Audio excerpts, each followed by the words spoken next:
name's Nicole and my poster today is called Women's Voice, Speak Up But Not Too Loud.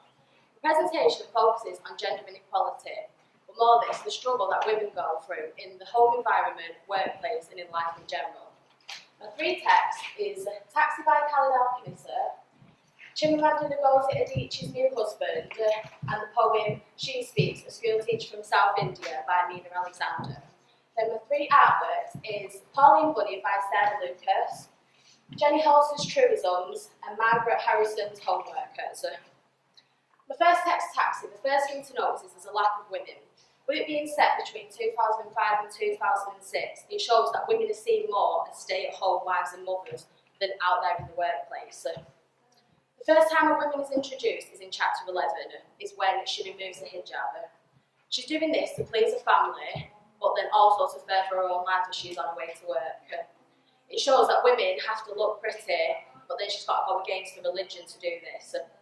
This can be seen as part positive, but then a part negative, because the positive is she's trying to take control of her own life. She knows what she's got to do to earn her own money, so she's going out and doing it. But the negative is why should your appearance distinguish how much money you make? A man would not have the same problem. In connection to this is Sarah Lucas' piece, Pauline Bunny. It is a chair with stockings on it. It just shows how women can be treated in the workplace. Women are objectified, the more there to look good and be presentable rather than there for the skills and the power the brain has. But again, it would not be the same for the men as the same in Taxi. Lucas and Committer both present the same ideas, but they're both focusing on different parts of the world. Lucas on more Western United Kingdom sort of place, and Taxi in Cairo. But women should be recognised for the skills and power of the brains, not an object clipped to a chair. Lucas is a woman, so she could be showing how women are treated, which can be empowering for women. We know how we can be viewed, but we use it as an advantage, which shows we're in control more of our own lives than we're giving credit for. This is regaining our power as feminists. My next text is New Husband. It's a hard-hitting text that has no real happy ending. It shows us not just struggles in the workplace, but at the home too. Chica, the protagonist, is supposed to be lucky to be in an arranged marriage to a doctor and moving to America. She's living the life that everybody in Nigeria would want to live. But she has to change her lifestyle, change her culture.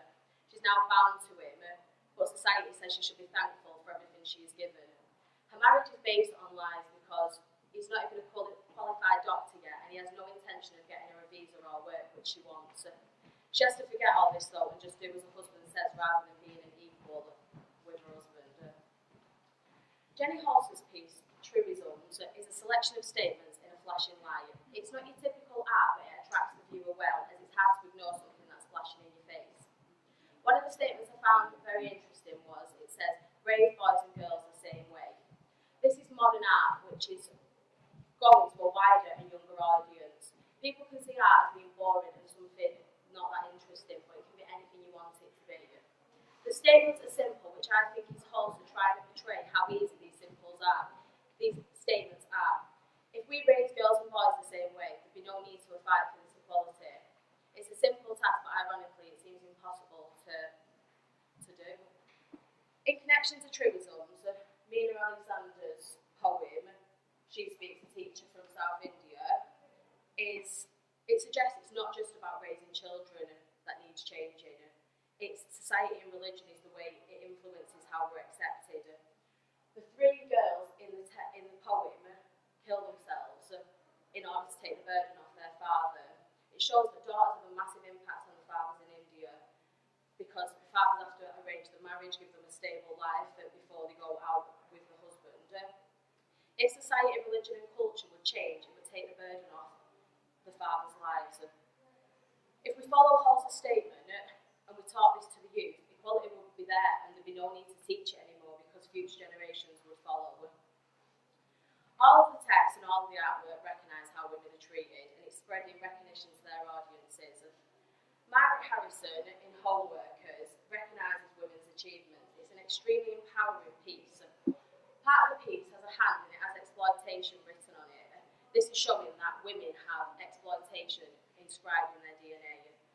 But even though women are known as the weaker sex, we continue to fight it. The piece shows all the achievements that women have done within the war, especially with work. Lucas's piece is similar as well. All the pieces are trying to empower women and the focusing on the positives, how we've turned the negatives into a positive with women. To conclude my presentation, it's notable that we have come a long way fighting for gender equality, but there's still a long way to go. Through all the sources shown and many more, we're bringing the issues to the surface. The sources are all hard-hitting and confront problems that need addressing. It shows that it's not just literature, but art as well, and other sources can